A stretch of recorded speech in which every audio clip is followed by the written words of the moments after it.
Chers amis, chers internautes, bonjour, merci de nous retrouver pour cette nouvelle émission du droit de savoir, une émission que vous connaissez bien et pour laquelle je sais que vous êtes très attentifs et de plus en plus nombreux à nous suivre.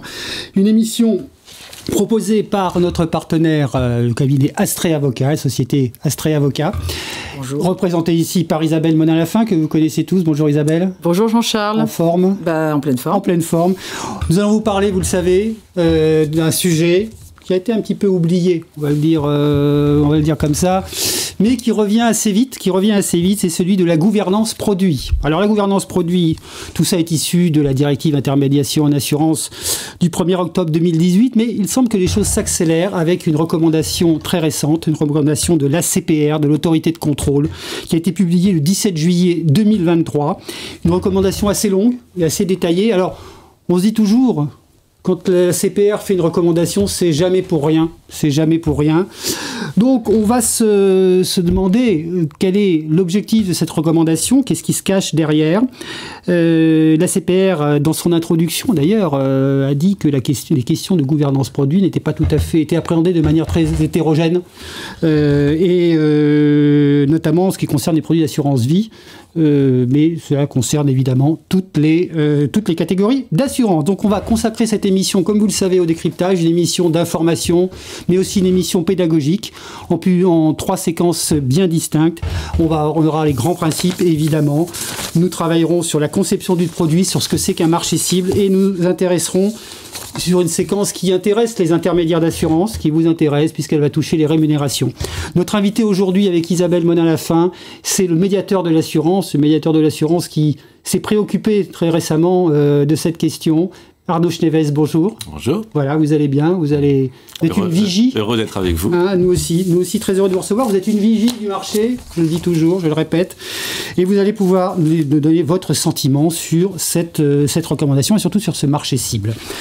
Alors, recommandation, je disais, très longue. Isabelle, vous aimez commencer par votre rôle de maîtresse d'école, voilà, comme vous dites. Alors, vous allez y retourner. C'est pas sympa, Jean-Charles. C'est pas sympa, mais il faut en passer par là, puisque je vous disais, c'est des formations pédagogiques. C'est ça. La recommandation est très longue, je le disais. Il faut que nous en rappelez-nous, évidemment, les grands principes. Les grands principes. Alors, Jean-Charles, je précise que nous avons déjà fait une émission sur la gouvernance de la distribution. Exactement. Et nous n'aborderons donc pas les problématiques liées à la distribution, qui pour autant sont bien adressées dans cette recommandation. Puisque le dispositif légal, je le rappelle, 516.1 du Code des assurances, est un dispositif extrêmement large et transverse qui adresse tout autant la conception des produits, que leur surveillance et la stratégie de distribution et la surveillance de la distribution. Je renvoie donc à notre émission qu'on avait fait ensemble. Nous avions fait. Nous remettrons le lien. Voilà, nous remettrons le lien. Pour que nos internautes puissent se référer aux consignes que nous avions données. Nous abordons aujourd'hui exclusivement... Nous parlerons des rémunérations. Voilà. Alors, qui sont quand même liées à la conception des produits également. La conception du produit. Donc aujourd'hui, on aborde la gouvernance produit, c'est-à-dire la conception du produit, les étapes de conception du produit et ce qui est censé être les dispositifs de surveillance des produits. Alors cette recommandation, effectivement, elle est extrêmement riche et je crois qu'elle rappelle, oui, elle juge nécessaire de rappeler un certain nombre de principes parce qu'effectivement, ce qui est très intéressant et ce qui est surprenant, c'est qu'elle intervient au moment où finalement les évaluations de DDA sont terminées, qu'un projet de directive a été publié et qu'au fond, on pourrait considérer qu'elle est extrêmement tardive puisqu'elle intervient en 2023 quand le texte est sorti en 2018. Pour autant, et c'est vrai, on peut le constater, c'est essentiellement la raison principale étant que ce dispositif est encore très naissant et est encore peu appréhendé par les organismes et les co-concepteurs courtiers, puisque la co-conception était aussi quelque chose d'assez courant dans ce métier, de sorte que je pense que l'autorité a souhaité finalement rappeler aux acteurs que ce texte si court était pourtant enclin d'un certain nombre de règles qu'il fallait mettre en œuvre dans les entreprises. Alors le premier principe, c'est le périmètre. C'est extrêmement large et transverse. Beaucoup de gens pensent que la gouvernance produit, ça ne s'adresse qu'aux compagnies d'assurance ou co-concepteurs courtiers. En réalité, la gouvernance, c'est un dispositif transverse. C'est un dispositif qu'on doit impérativement mettre en œuvre afin de dialoguer avec ses partenaires. Donc on ne met pas en place son dispositif tout seul dans son coin en concevant des produits j'allais dire de façon seule, on est contraint effectivement de considérer qu'il va falloir pouvoir l'adapter aux différents partenaires avec lesquels on va rentrer en relation économique pour concevoir, surveiller et distribuer les produits. Ça, c'est un énorme écueil des dispositifs qu'on a pu étudier, nous, dans notre activité. C'est la conception des acteurs, assez général, que ces dispositifs sont des dispositifs internes à l'entreprise. Et il n'y a aucune transversalité qui a été conçue dans ce domaine. Donc, l'assureur balance ses trucs au courtier, qui lui a ses propres trucs, personne ne se parle.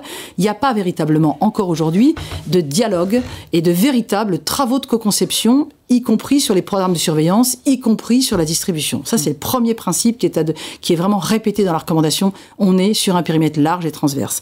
Le deuxième principe qui est apporté, c'est l'enjeu.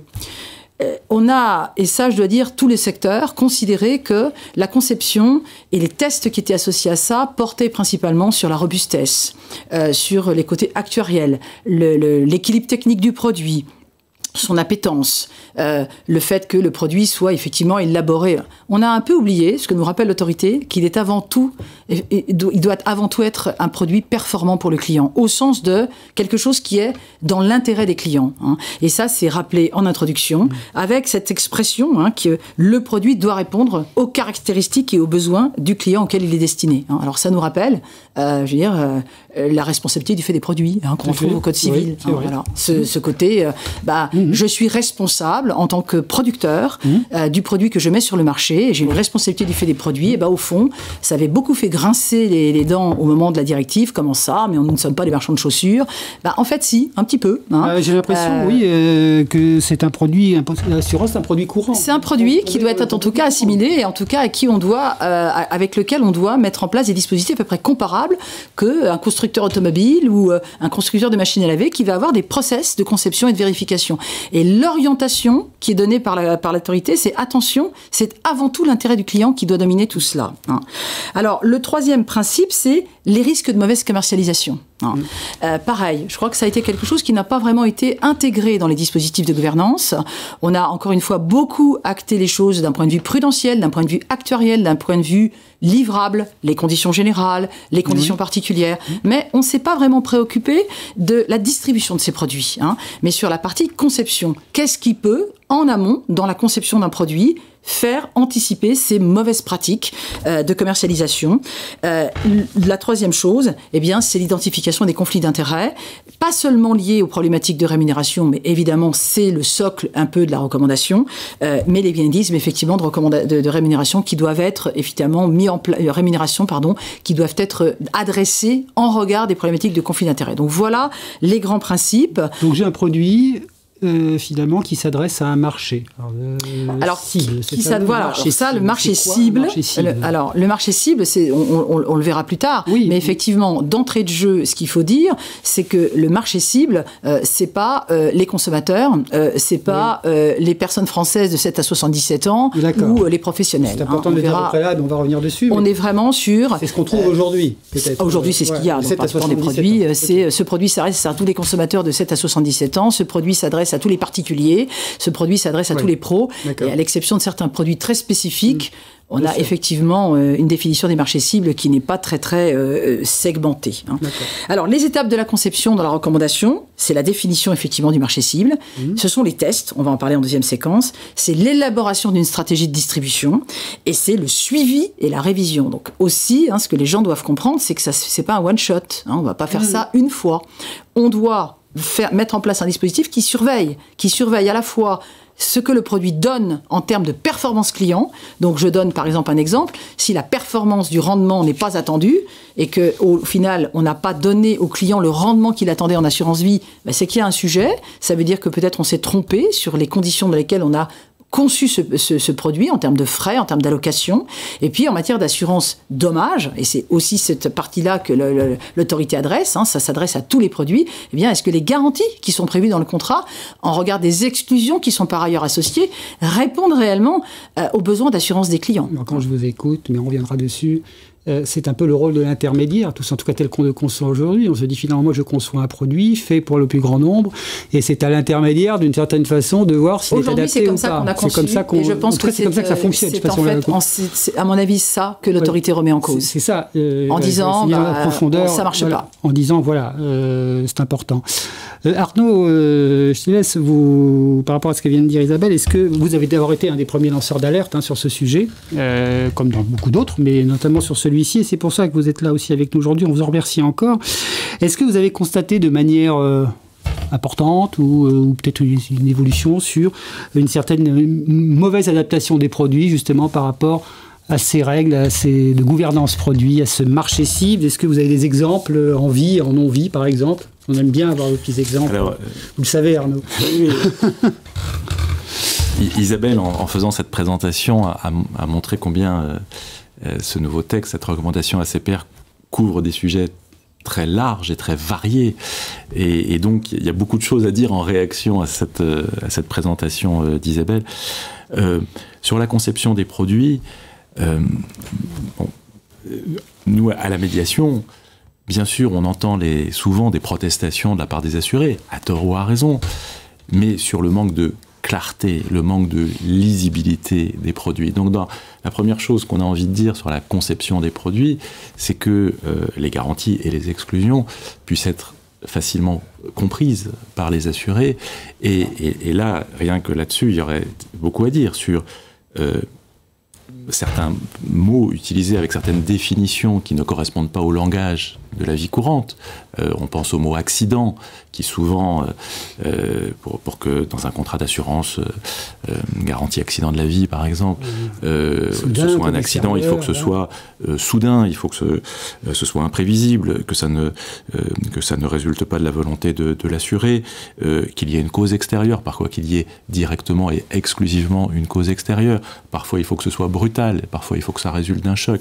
Donc entre la définition que vous prenez, définition dans le Larousse de qu'est-ce que c'est qu'un accident, bon, c'est quelque chose qui est fortuit, voilà, très simple, et au sens du contrat d'assurance, extrêmement différent. Donc, moi, ce que je dis aux assureurs, on peut prendre le mot accident, on peut prendre le mot invalidité, qui est différent entre la sécurité sociale et le contrat d'assurance. On peut prendre le mot effraction, qui parfois est défini également de façon très restrictive. Il faut attirer l'attention de l'assuré.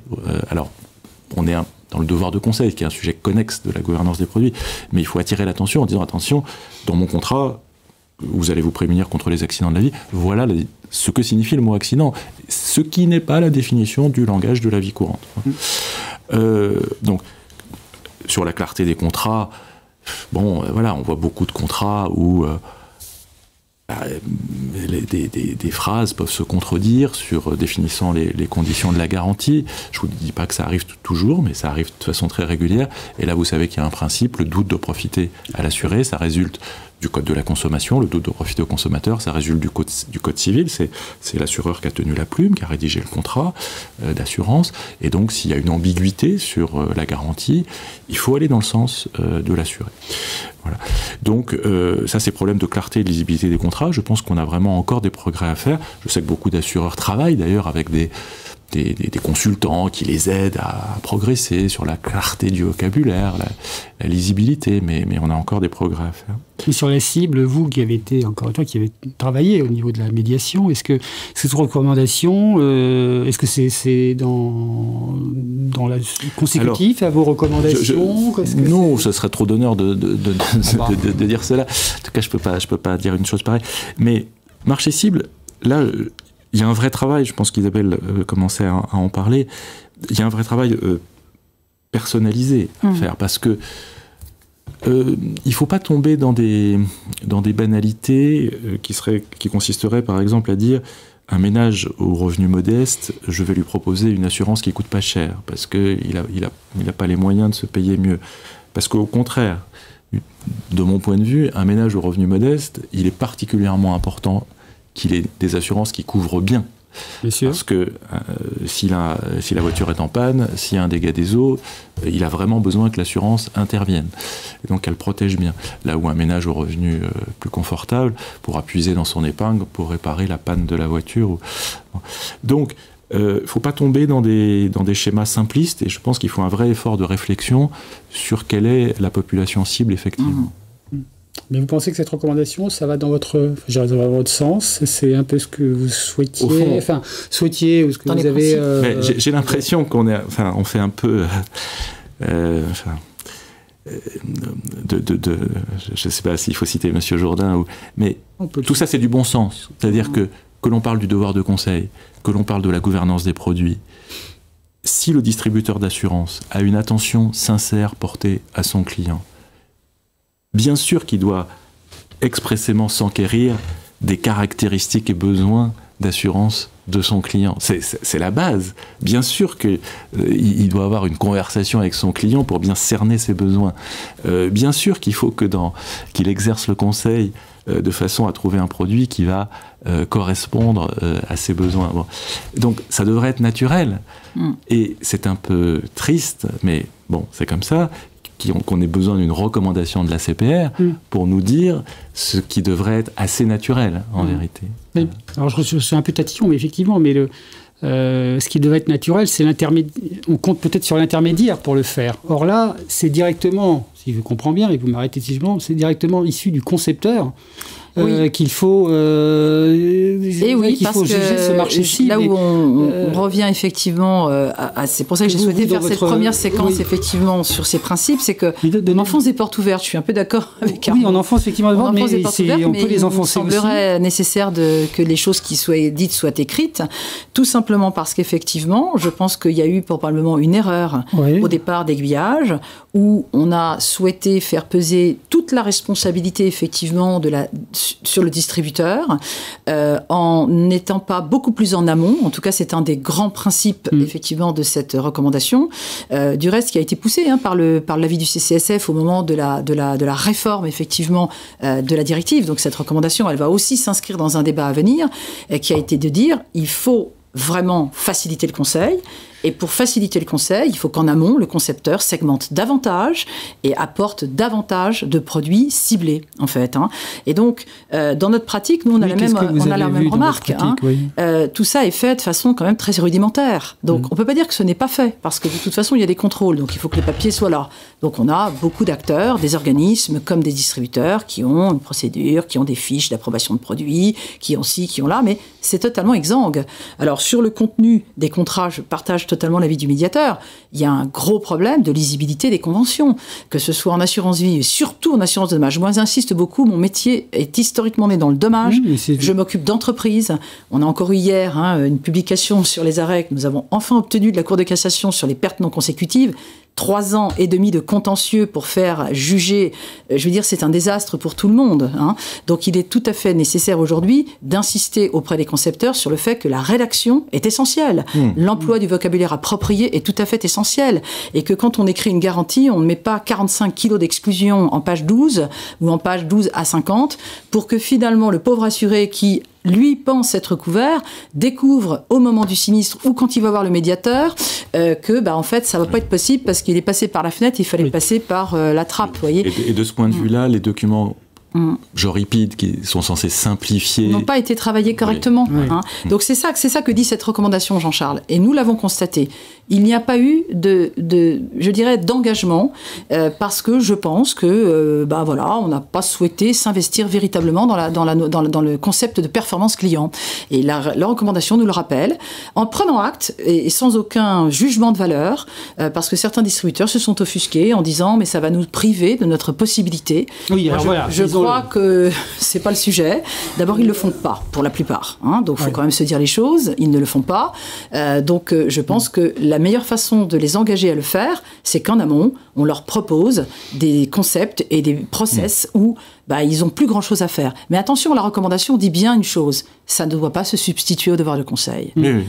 On est vraiment dans un sujet préalable. Les tests qui sont mis en œuvre, ou la définition de l'ensemble des marchés ou la définition des contrats, ne remet en aucun cas en cause les obligations du distributeur qui vont effectivement vendre les contrats. Donc ça, on verra tout à l'heure dans la séquence. Perçu, mais donc aujourd'hui, pas de marché cible, pas forcément de test. Voilà, on constate quelque chose de très rudimentaire. On partage les conclusions des autorités sur les contrôles. On suit beaucoup de missions en ce moment parce que, bien entendu, cette recommandation, elle est applicable au 1er janvier 2024. Donc, actuellement, nous avons énormément de contrôles. Oui, alors ma question, vous avez énormément de contrôles. Alors, de contrôles, de demandes d'informations, de questionnements, d'enquêtes sectorielles, voilà, beaucoup de choses qui se font sur le marché, y compris des DDPP, je l'ai déjà dit, les DDPP sont aujourd'hui très impliqués dans ces sujets pour les consommateurs, où les concepteurs, les compagnies d'assurance sont quand même très interpellés et vont devoir véritablement passer la seconde sur ces sujets.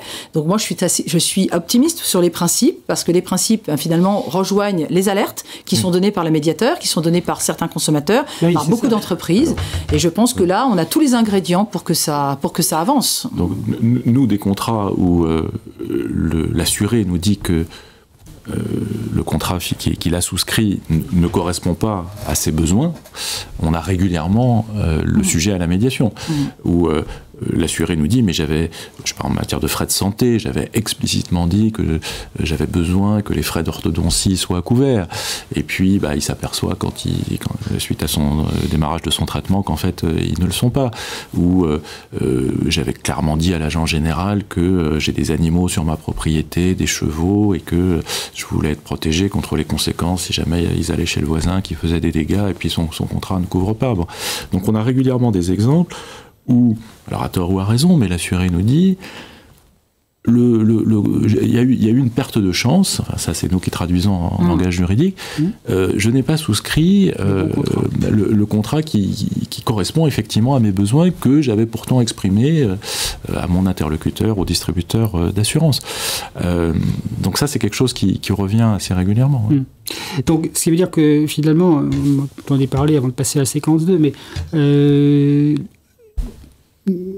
il y a quelque chose de très fort au niveau de la lisibilité des contrats. Donc quand je vous entends tous les deux, c'est ce qui ressort. De l'adaptation de ces contrats, parce qu'on s'est trompé au départ, où on n'a pas suffisamment travaillé et investi sur effectivement de la définition de segments. En concurrence, on appelle ça des marchés pertinents. Qui pourraient éviter qu'on aille finalement... En fait, c'est un petit peu du prêt-à-porter, j'allais dire un peu... voilà. En prêt-à-porter, on a quand même des tailles, si vous voulez. Oui. Donc là, on part d'un 56 pour finalement chausser un 32. Donc, ce que demande l'autorité, c'est qu'on soit quand même plus autour du 34, 36 pour chausser un 32. Vous voyez, c'est à peu près ça qu'elle nous demande l'autorité. Voilà. Et elle nous dit, c'est pas la peine d'aller proposer des garanties, si vous voulez, pour des clôtures ou des clôtures végétales ou des tas de choses ou des actions de prévention, des trucs qui servent à rien, à quelqu'un qui a un 2 pièces cuisine dans le 14e, parce que il doit y avoir la possibilité de définir un marché cible destiné à cette population particulière où, du coup, il n'y aura pas 50 pages de conditions générales, mais peut-être que 10, et où on aura... Et pas 50 pages d'exclusion non plus. Et pas 50 pages d'exclusion. Faire un gros fourre-tout pour être d'accord. C'est clair que citadins, zone rurale, appartement... Voilà, c'est pas les mêmes risques, en fait. On peut commencer à segmenter. On est en fait en plein dans notre séquence 2. Alors justement, notre séquence 2, la conception du produit, marché cible et test. Alors, j'aurais tendance à reprendre ma question en nous rappelant ce qui est extrait de la recommandation, c'est un marché cible. Qu'est-ce que c'est? Alors justement, ça, je veux vraiment qu'on le dise. Qu'est-ce que c'est qu'un marché cible? J'ai l'impression qu'on ne sait pas ce que c'est. Alors j'ai essayé de le traduire en langage. Oui. C'est une typologie. Vous savez, Balzac a fait beaucoup de romans avec des archétypes sociaux. Voilà. En fait, c'est ça qu'on nous demande. Toujours revenir à Balzac. En fait, oui, c'est ça. Finalement, c'est pas plus mal. Donc, il faut qu'on trouve un Rastignac, je sais pas quoi. Ou, voilà. En fait, on nous demande de définir des archétypes, des typologies de clientèle pour effectivement adresser un risque. Donc, on parlait tout à l'heure de la maison, voilà. Et il n'y en a pas des centaines. Est-ce qu'on va loger... Et la pratique de l'assurance a été à l'inverse. La pratique de l'assurance, c'est j'ai en risque de masse des conditions générales habitation, voilà, et je vais assurer tout autant le 2 pièces cuisine que le château dans la Loire. Dans certains cas, j'ai des offres spécifiques qu'on appelle spéciaux, risques machin, voilà. Des contrats de gamme sur le... Quelque part, ça diffère pas non plus grandement.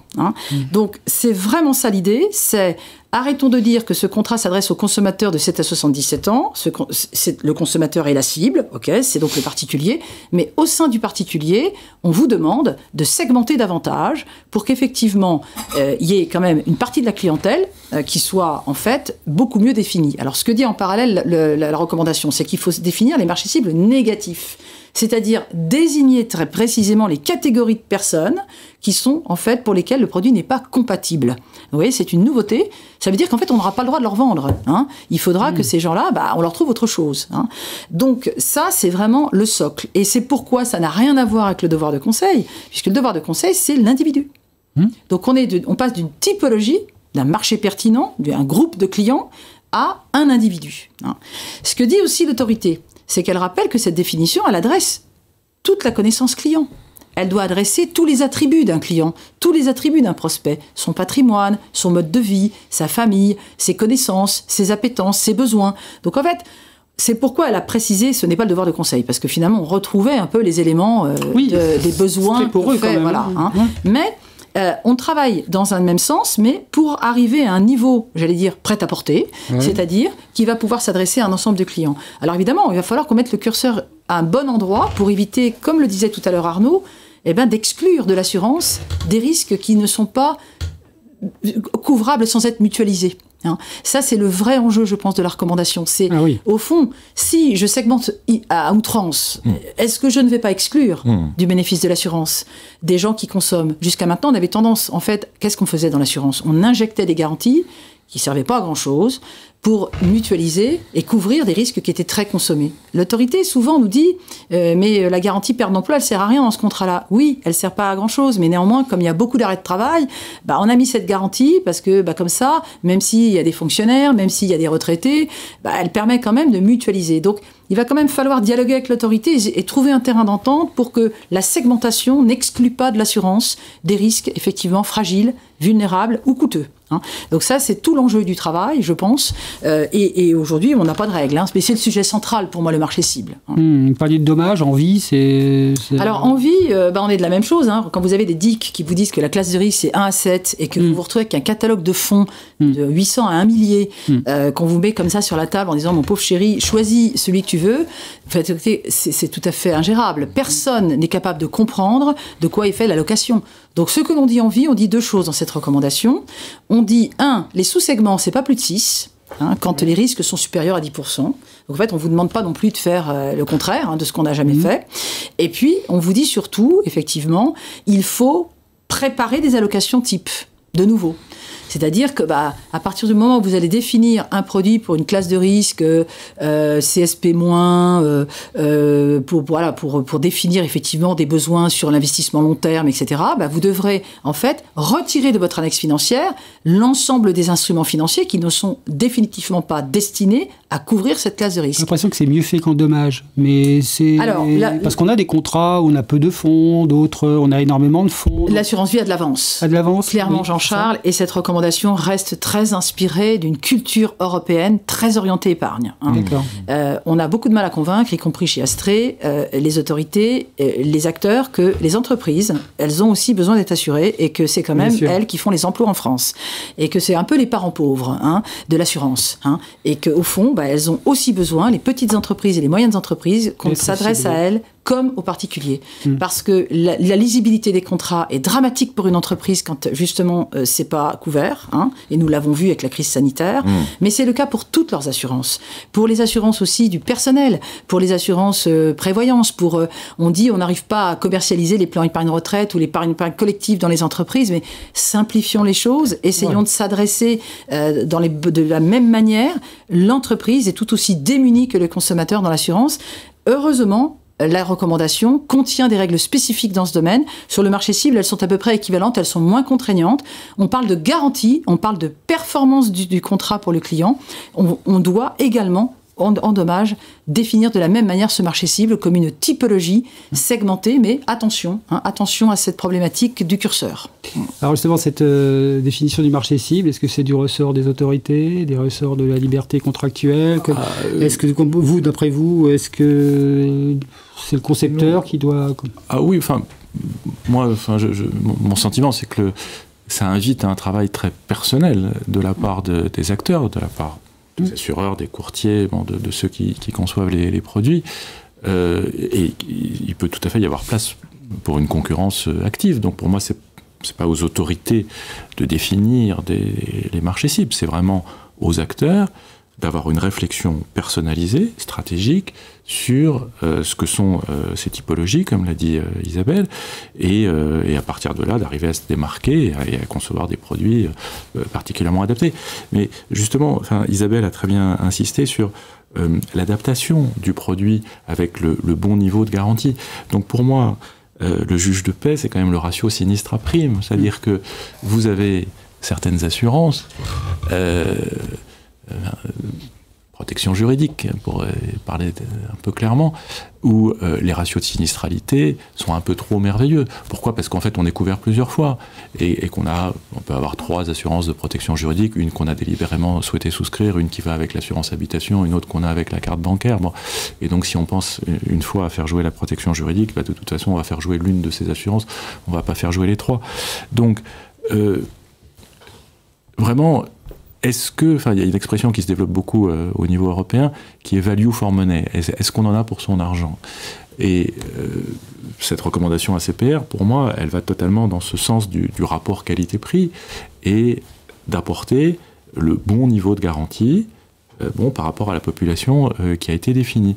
Et comme l'a dit Isabelle, effectivement, si vous habitez dans le centre de Paris un immeuble en hauteur, effectivement, les garanties objets de jardin et autres objets extérieurs et piscines, et vous êtes un peu moins soumis au risque inondation. Donc, il faut apporter le bon niveau de garantie par rapport à la situation dans laquelle est l'assuré. Et cette agilité, aujourd'hui, elle est encore faible, effectivement. Il y a beaucoup de liens avec l'actualité. D'abord, vous parlez d'inondation. Oui. Est-ce que si vous avez été une maison dans certaines zones, est-ce que je mérite un contrat différent Bien sûr. Demain, peut-être pas aujourd'hui, mais aujourd'hui, on est un peu dans le dispositif fourre-tout, oui. Et on laisse le distributeur totalement, finalement, livré à lui-même pour, quelque part, aller piocher dans ce dispositif fourre-tout qui, du coup, est très, très, très moins 10 ans, en fait. Oui. Parce qu'on n'enrichit pas les garanties, on ne peut pas, puisqu'on finance un dispositif fourre-tout. Oui. Donc il faut... donc le travail est considérable dans ce domaine. Et le distributeur doit avoir l'honnêteté de dire...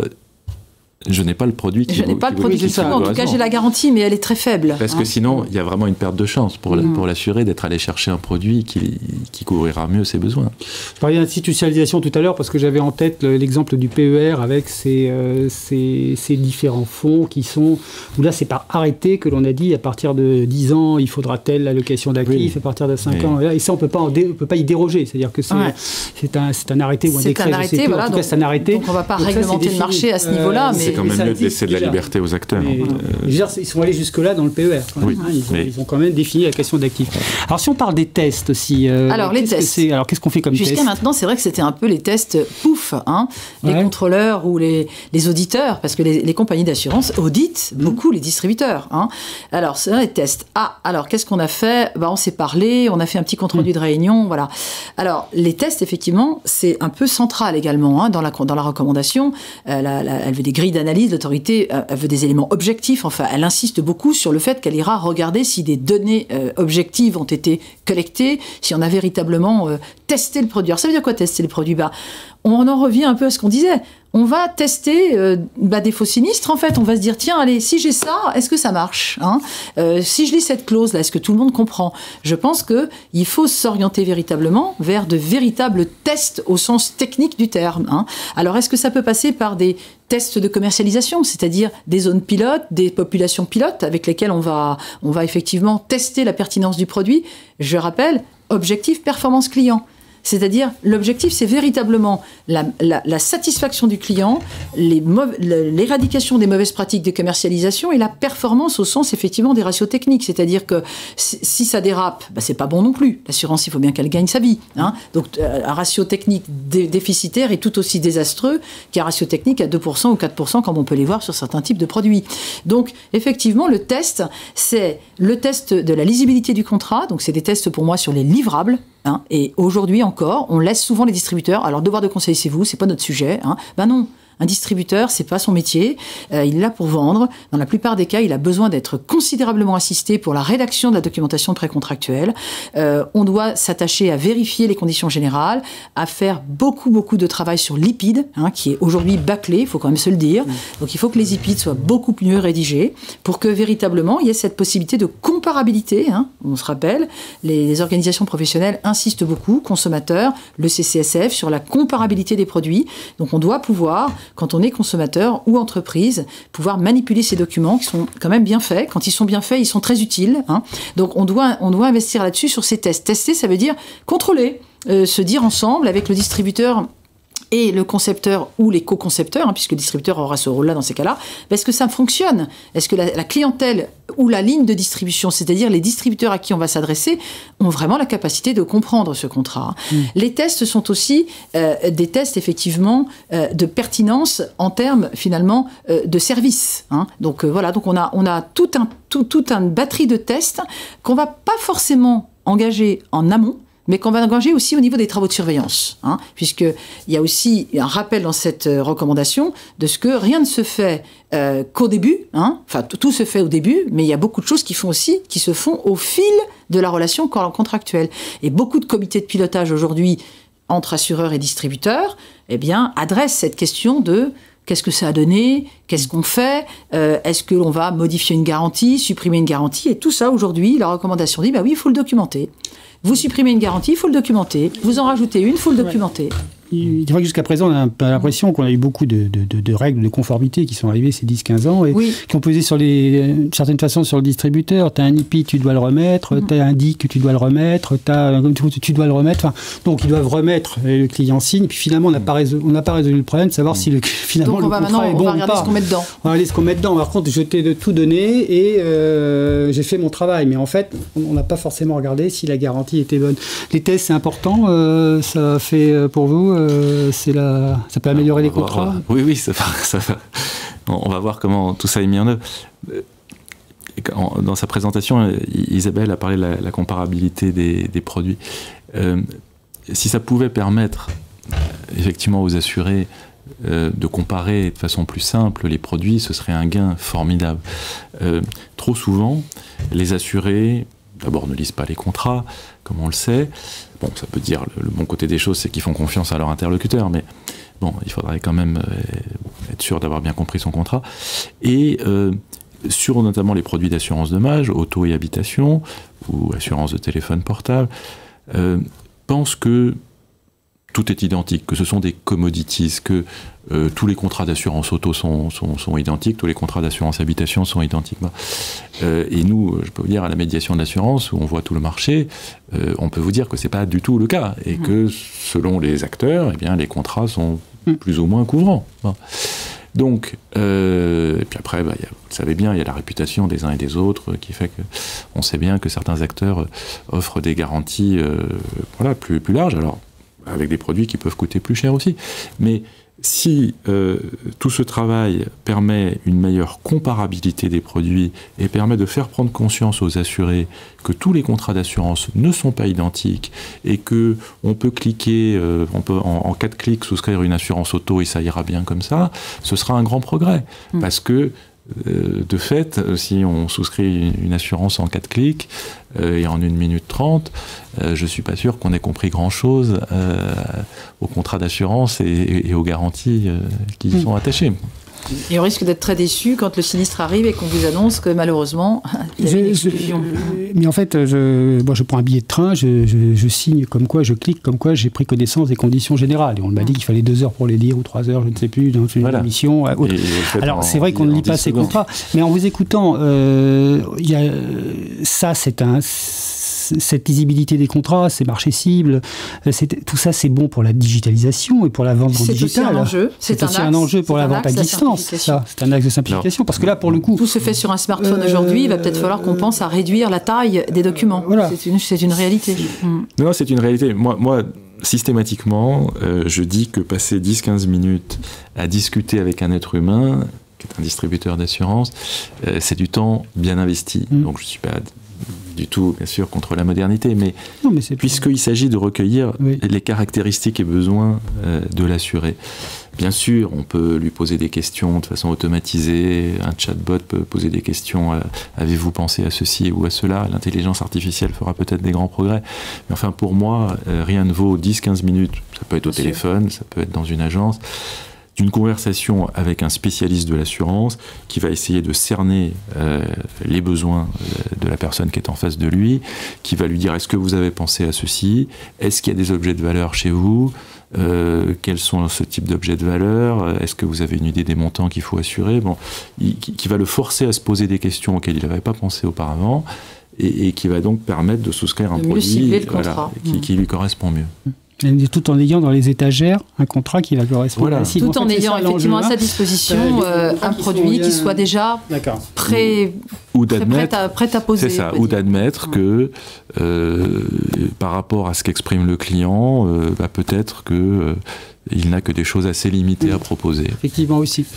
Alors, le temps passe trop vite, toujours. Le temps passe trop vite. Isabelle, vous avez voulu parler d'une troisième séquence sur les rémunérations. Alors, j'aurais tendance à vous dire comme ça d'emblée, même si j'ai une petite idée, quel lien tout ça avec les rémunérations et le marché cible? Ah bah dites donc, mon petit Jean-Claude. Non, mais justement, je fais exprès, parce que sinon...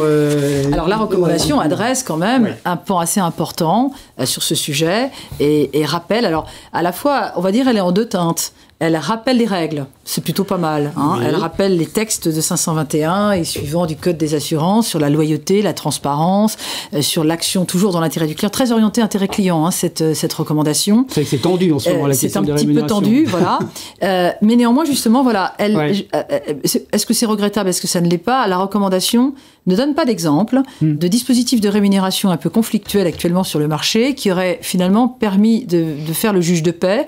On pense à ces fameuses commissions précomptées, escomptées, pour lesquelles tout le monde s'accorde à dire en coulisses qu'elles ne sont pas forcément très vertueuses, mais pour lesquelles on est un petit peu déçu que finalement, dans une recommandation, on n'a pas donné à titre d'exemple finalement ce type de rémunération qui effectivement porte en général, la plupart du temps, atteinte aux intérêts des clients quand on les présente. Alors, sur la partie rémunération, l'autorité quand même élargit un peu le cadre. D'abord, elle intègre les politiques de rémunération et les politiques de coût et de performance. Donc, vous voyez, elle est très large. Elle dit, il n'y a pas que ce qu'on sert aux distributeurs, il y a aussi ce que prend la compagnie, il y a aussi les coûts indirects associés aux produits.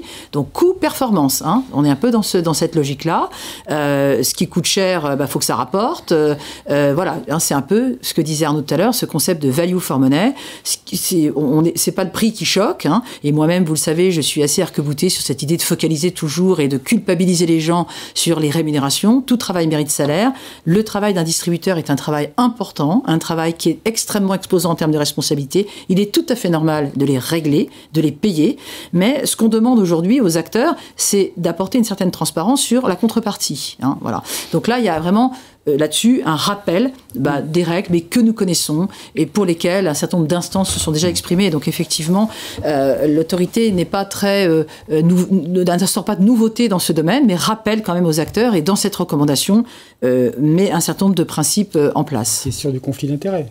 Sur les conflits d'intérêts. Alors je rappelle également que elle donne aussi des clés de lecture pour les associations de souscription qui sont présidées par des courtiers. On se rappelle, Jean-Charles, de ce dossier emblématique Alsace, hein, qui a quand même effectivement occupé la place. On était beaucoup plus jeunes à l'époque. Vous êtes toujours resté jeune. Et qui aujourd'hui, hein, l'autorité donne un certain nombre de règles de conflit, hein, en disant voilà, ces choses-là, faut les gérer. Soit on révèle, soit on respecte les dispositions de l'article L141-1, je rappelle, donc on ne contrôle pas l'association. Hein. Voilà, donc il y a quand même un certain nombre de nouveautés. Et puis il y a effectivement une petite spécificité pour l'assurance emprunteur qui rappelle à nos amis banquiers qu'effectivement, lorsque l'on propose un contrat d'assurance associé à un crédit, on doit quand même s'assurer en toutes circonstances que c'est bien le produit le mieux adapté aux besoins du client. La jurisprudence, je le dis toujours, est indécente. Je le dis sur le nombre de dossiers qui arrivent en cours de cassation sur l'assurance emprunteur, c'est indécent. Donc, rien de nouveau sur la partie rémunération, mais je pense aussi qu'on n'a pas voulu préempter ce débat d'omnibus. Hein.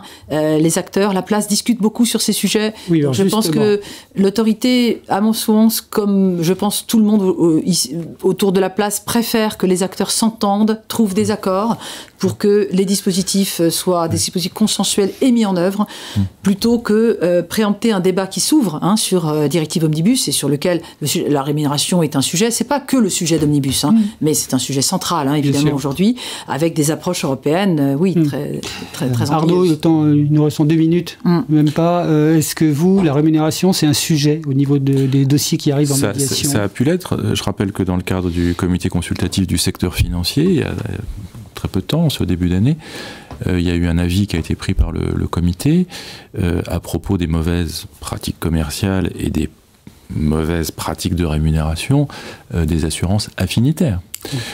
Où certains vendeurs étaient rémunérés, avaient des avances de rémunération sur les prévisions de placement, de chiffre d'affaires qu'ils allaient réaliser sur le placement d'assurance de téléphone portable.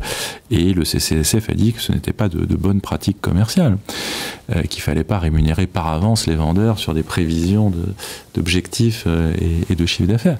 Et l'irritant que continuent à constituer les assurances de téléphone portable est un bon exemple de risque de conflit d'intérêts lié à de mauvaises pratiques de rémunération qui faisaient que les vendeurs dans certains magasins spécialisés, distributeurs de téléphonie mobile, devenaient fous, puisqu'on leur fixait des objectifs, on leur avait déjà versé des avances sur la rémunération liée au placement de ces assurances, et que du coup, ils en devenaient agressifs. Et parfois, de la vente forcée, cocher la case à la place du client. Que le client souhaitait une assurance, et le client découvrait plus tard qu'il avait souscrit une assurance, il n'en était pas conscient.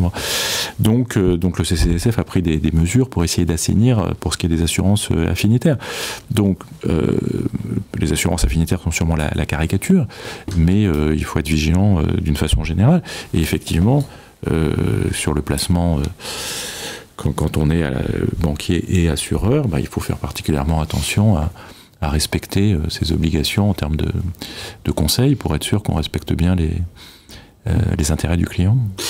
Cette émission se termine, mais j'ai quand même une question à vous poser globale. La première, est-ce que vous pensez que cette recommandation va faire bouger les lignes? Et deuxièmement, est-ce que vous savez, ou ce qui se sait dans les milieux autorisés, comme disait un certain comique à une certaine époque, est-ce qu'on sait si l'autorité de contrôle envisage vraiment des contrôles sur le sujet à partir vous parlez de mise en application 1er janvier 2024. La mise en application est pour le 1er janvier 2024. Est-ce qu'on sait où on se dit que l'autorité va vraiment agir? Alors, moi, j'ai une bonne espoir pour cette recommandation. Je trouve que c'est une boîte à outils qui est quand même extrêmement précise, large, qui laisse quand même une marge très importante d'action aux acteurs. Avec, derrière, il ne faut pas se mentir, un travail considérable. Il y a beaucoup de changements de logiciels, beaucoup de changements de paradigme. Donc une conduite du changement, c'est toujours compliqué. Mais néanmoins, moi, j'ai bon espoir qu'aujourd'hui, le sens de l'histoire aille quand même vers une amélioration des pratiques et une meilleure lisibilité des contrats et une meilleure adaptation pour renouer cette fameuse confiance de l'assuré avec l'assureur qui fait défaut. Alors, oui, des enquêtes, il y en a. Il y a des enquêtes sectorielles, il y a des demandes d'information, il y a des contrôles. Ça s'est quand même beaucoup renforcé. Donc oui, l'autorité aujourd'hui s'investit pleinement dans ces sujets. Je crois qu'elle est très sensibilisée, l'autorité, aux alertes du CCSF, aux alertes du médiateur, aux alertes des consommateurs. Elle vit dans le monde réel et elle a parfaitement conscience que c'est son rôle de régulateur. Et je pense que sa recommandation, elle mérite. C'est pourquoi c'est toujours pratique d'avoir ces recommandations, de dire ce qu'elle attend des acteurs sur ce sujet, et je pense qu'elle attend beaucoup plus que ce qui n'est fait aujourd'hui. Donc Arnaud, pareil, il faut se bouger peut-être pour les assureurs. Alors, sur votre question, c'est vrai qu'on sait peur, assureur. L'autorité de contrôle est évidemment très attachée à sa crédibilité, donc si elle publie une recommandation, elle va laisser un petit temps d'adaptation aux acteurs, mais bien sûr qu'elle surveillera l'application de sa recommandation, puisqu'il en va de sa crédibilité, donc là il n'y a pas de doute à avoir là-dessus. Ensuite, comme on l'a dit au fil de cette émission, pour les acteurs qui, on peut espérer que ce soit l'immense majorité, ont une attention sincère pour les besoins de leurs assurés, quelque part, il n'y a pas à s'inquiéter. Quelque part, la plupart des choses que nous venons de dire au cours de l'heure écoulée, ils en ont la préoccupation, ils ont la volonté de mettre en œuvre ces typologies et cette attention aux besoins de leurs assurés. Donc, il n'y a pas de raison que le secteur soit inquiet particulièrement de la mise en œuvre de cette recommandation, puisque ça devrait faire partie de la démarche client assez naturelle. Bon. Voilà. Donc, au fond, pour ceux qui sont investis, et je n'en doute pas, c'est l'immense majorité du secteur pour répondre aux besoins assurantiels de leurs clients, ils vont réussir à passer ces caps, à définir ces typologies et à prouver que, effectivement, sur la forme comme sur le fond, ils sont préoccupés de répondre aux besoins de leurs assurés. Bon, nous allons clôturer sur cette note très positive. Optimiste. Et optimiste. Je vous remercie, Isabelle Monin-Lafin, évidemment encore pour cette émission très riche, pédagogique et très riche. Merci Arnaud Esteves d'être venu sur notre plateau. À bientôt pour une prochaine émission, le prochain trimestre. Je vous 2024 déjà, 2024. Nous allons consacrer une émission, je vous le dis tout de suite, à la directive Omnibus et au RIS. Donc on va encore parler de rémunération un petit peu. Un petit peu. Hein, un petit peu. Merci à tous et puis à très bientôt encore. Merci de nous avoir suivis. Au revoir.